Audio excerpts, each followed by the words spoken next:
Salut à tous et bienvenue dans ce nouveau podcast. Aujourd'hui, j'ai le plaisir d'interviewer Alex. Salut Alex, j'espère que tu vas bien. Salut Beck, ça va et toi? Je vais bien, merci. Est-ce que tu pourrais te présenter pour les personnes qui ne te connaîtraient pas? Ouais, avec grand plaisir. Alors bon, simplement, je m'appelle Alex. Ça fait 3 ans que j'ai mon activité en SMMA. J'ai 22 ans et puis voilà, grosso modo. Donc là, actuellement, ton activité principale, c'est ton agence. Ouais, mon activité principale, c'est mon agence, donc j'ai quelques business à côté dont on reviendra juste après, mais 90% de mes revenus viennent de mon SMMA. Ouais. Est-ce que tu pourrais dire en quelques mots en quoi ça consiste d'avoir une agence? Ouais, alors le format est très simple, hein, c'est de la prestation de service. On parle de SMMA à tort et à travers. En réalité, le vrai mot, c'est gestion des réseaux sociaux, mais on l'utilise un peu à tort et à travers. Mais c'est juste le fait de produire un service à une entreprise.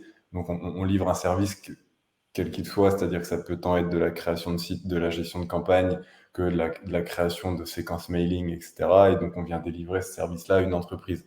Pareil, l'entreprise peut être privée, publique, ça peut être un club de foot comme ça peut être dans l'industrie. Donc, on peut vraiment ratisser large. Moi, mon activité, elle se situe encore une fois à 90% dans la gestion de campagnes publicitaires, que ce soit sur Google ou Facebook. Et après, on propose des services annexes comme création de sites, mail marketing, etc. Mais ça, on le délègue beaucoup. Ouais. Mhm. Et pour lancer cette agence, comment est-ce que tu as trouvé concrètement cette opportunité? Alors, c'est une bonne question. En fait, ça s'est joué beaucoup dans mon entourage et de par un peu les vidéos que j'ai pu découvrir à droite, à gauche. J'en avais entendu parler, un peu comme on peut entendre parler du drop sans vraiment se lancer, etc. Et en fait, la communication, ça m'a vraiment toujours plu. Et je me suis rendu compte que voilà, il y avait des gens autour de moi, ou même qui avaient des boîtes et qui au final n'exploitaient pas du tout les réseaux sociaux.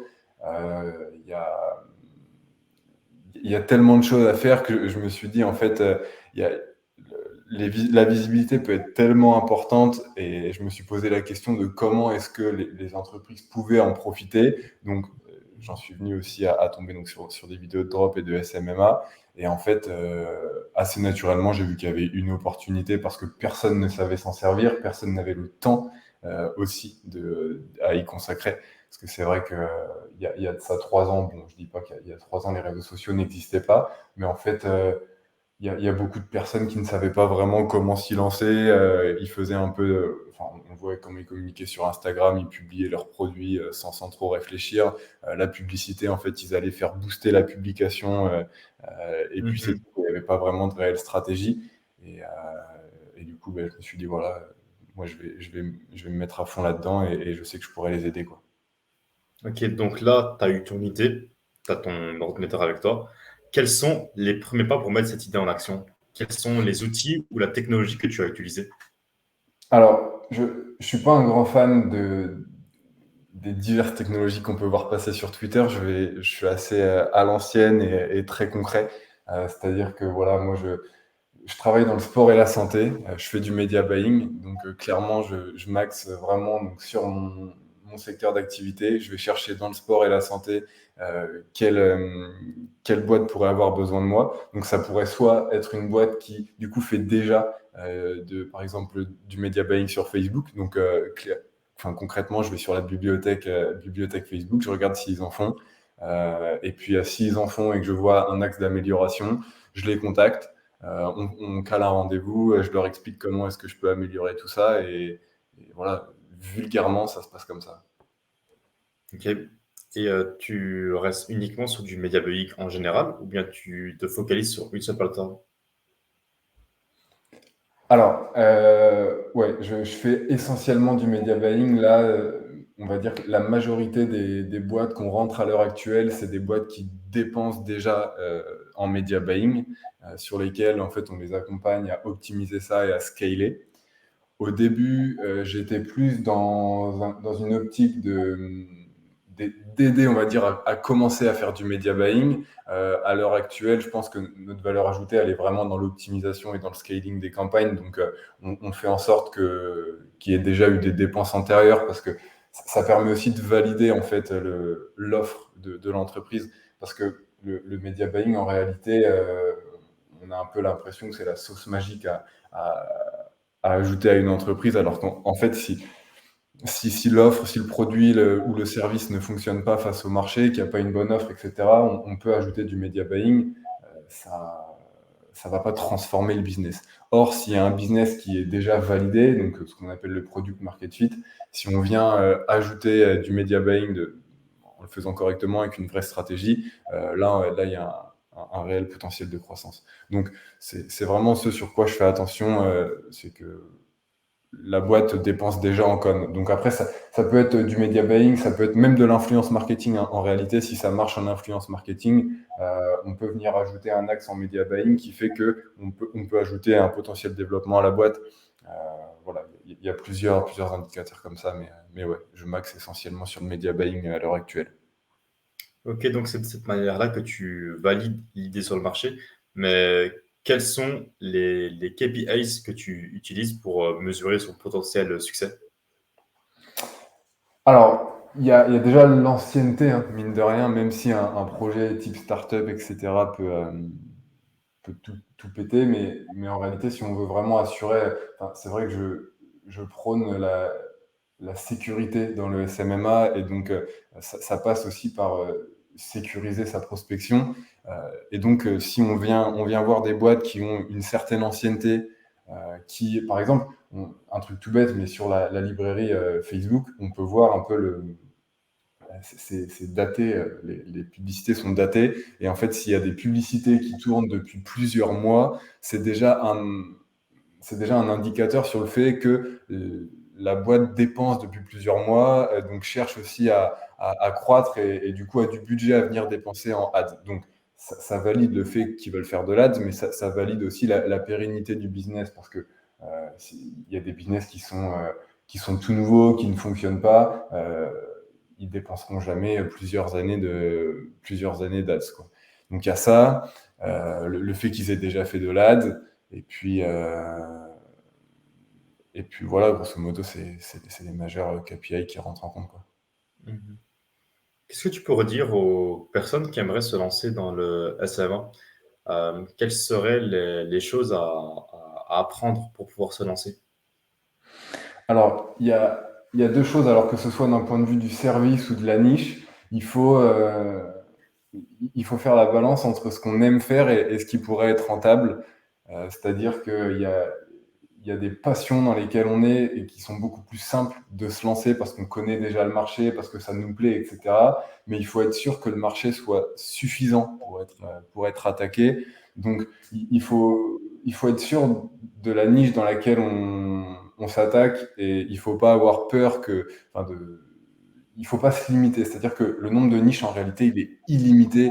Euh, J'aime beaucoup dire que, par exemple, si on prend l'exemple du sport, en fait, la niche du sport, euh, elle est infinie, parce il y a déjà différents sports. Si ensuite on vient creuser, par exemple, dans le basket, la niche du basket, il y a encore des sous-parties. Il va y avoir ceux qui vont créer les équipements de sport, ceux qui vont, par exemple, les clubs de basket pourraient être une potentielle niche, ceux qui créent les équipements de basket, donc que ce soit termes de vêtements, mais aussi même d'équipements sportifs, donc les paniers, etc.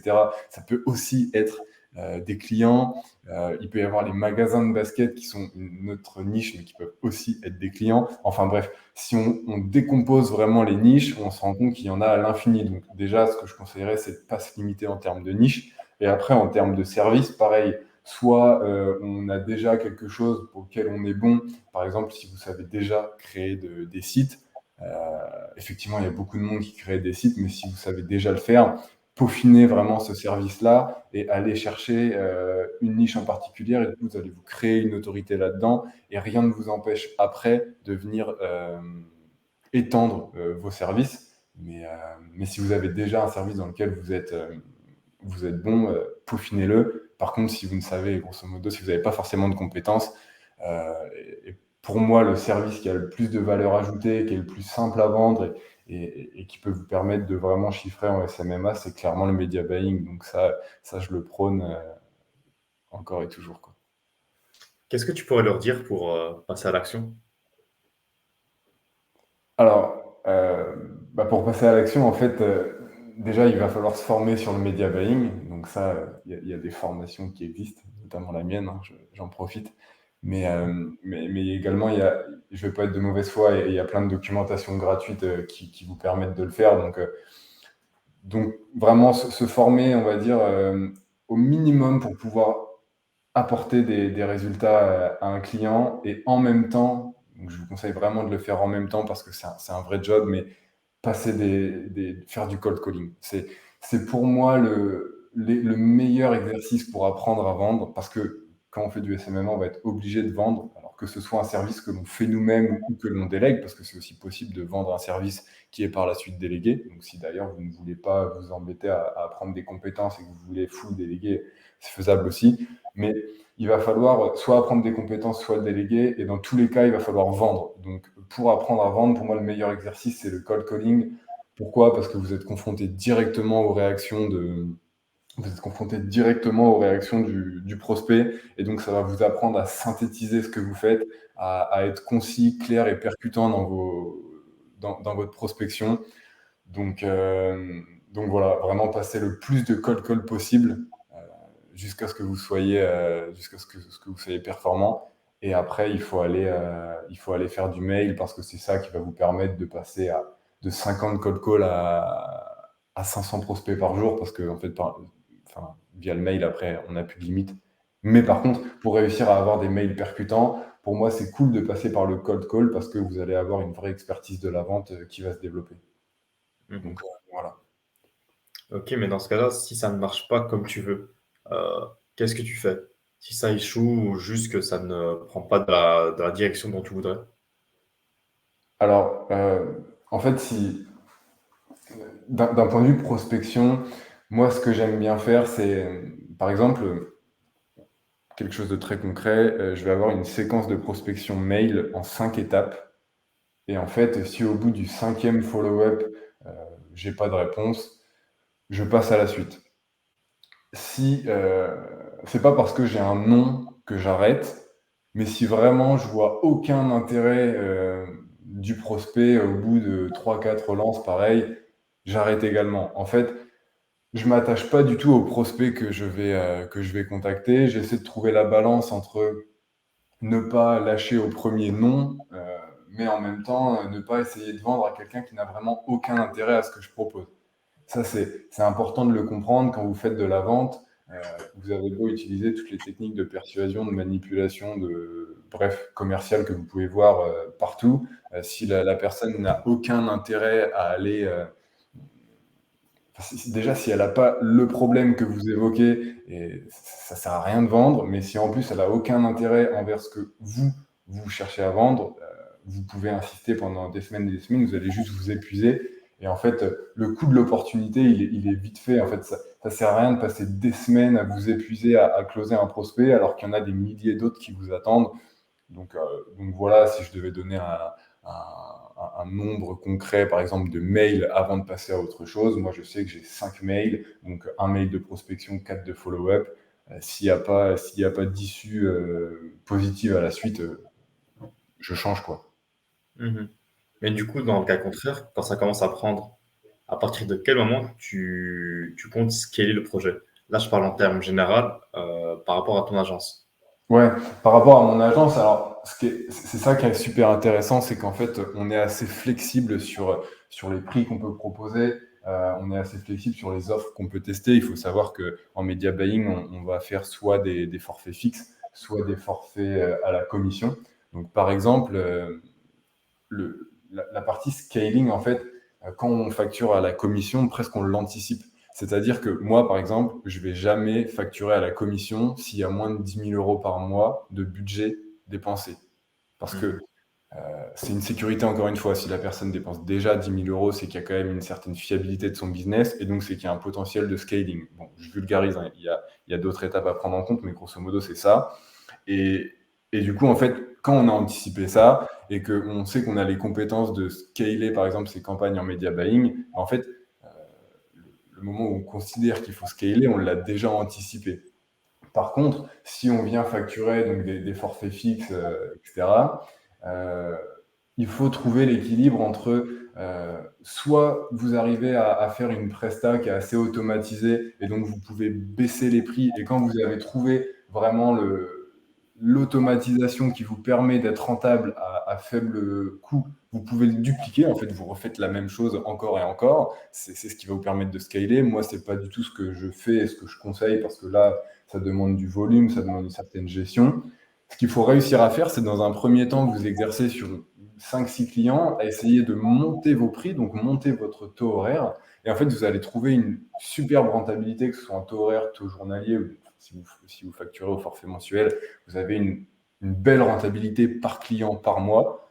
Et bien, vous avez trouvé l'offre qui vous convient, qui permet de répondre à un problème et donc être rentable aussi pour votre client. Donc, quand c'est super rentable pour vous et quand c'est super rentable pour votre client, c'est que vous avez un superbe équilibre dans votre offre. Et en fait, à partir de ce moment-là, vous notez votre offre, je sais pas, vous prenez un Notion et vraiment votre process, vous le notez, vous le mettez noir sur blanc et vous le dupliquez à l'infini.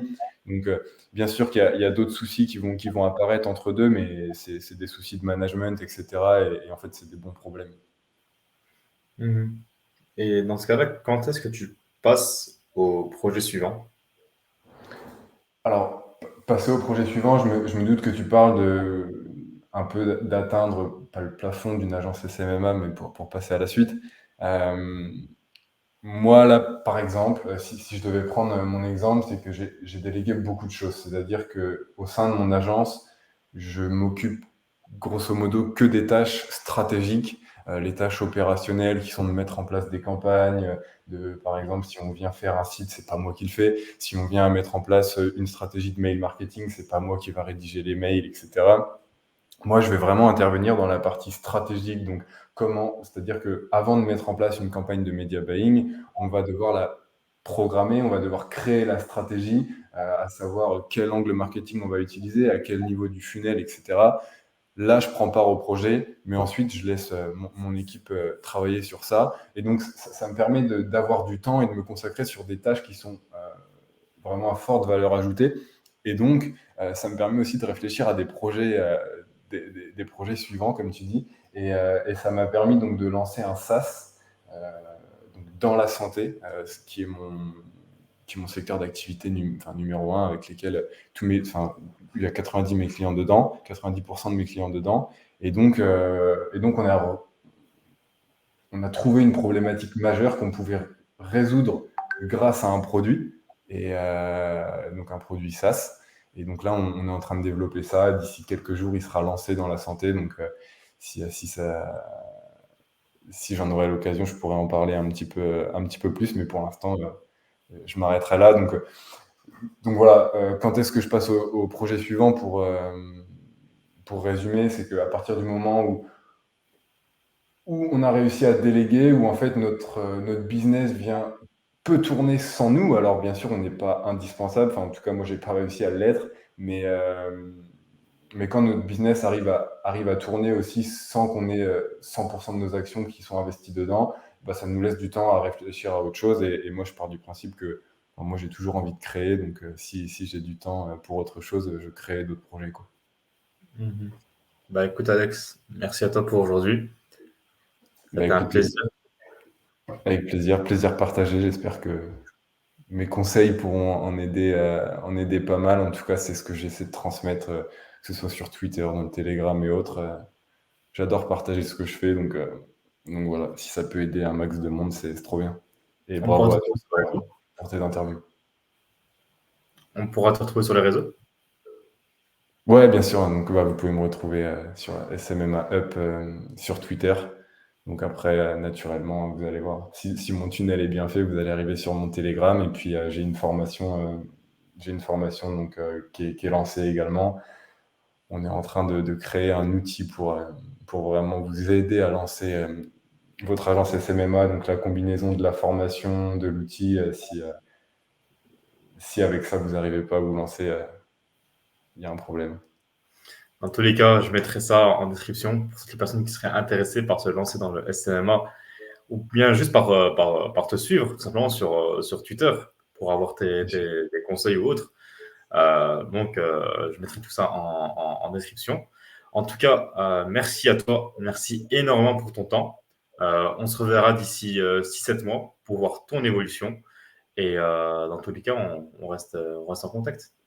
Avec grand plaisir, Baki. Merci à toi. À bientôt. Merci à toi, Alex. À bientôt. Salut, salut. Salut. Du coup, voilà, les gars, c'était la fin de ce podcast avec Alex et CMA Up. Si vous avez aimé ce podcast, n'hésitez pas à vous abonner à la chaîne, à me laisser un like, à commenter, à me suivre sur mes réseaux et aussi à suivre Alex sur son Twitter. Et aussi, pour toutes les personnes qui seraient intéressées par le monde du SMA, il y a aussi sa formation. Je mettrai aussi son lien en description. Et allez y jeter un coup d'œil. Je pense que ça en vaut énormément le coup. On se retrouve pour un prochain podcast.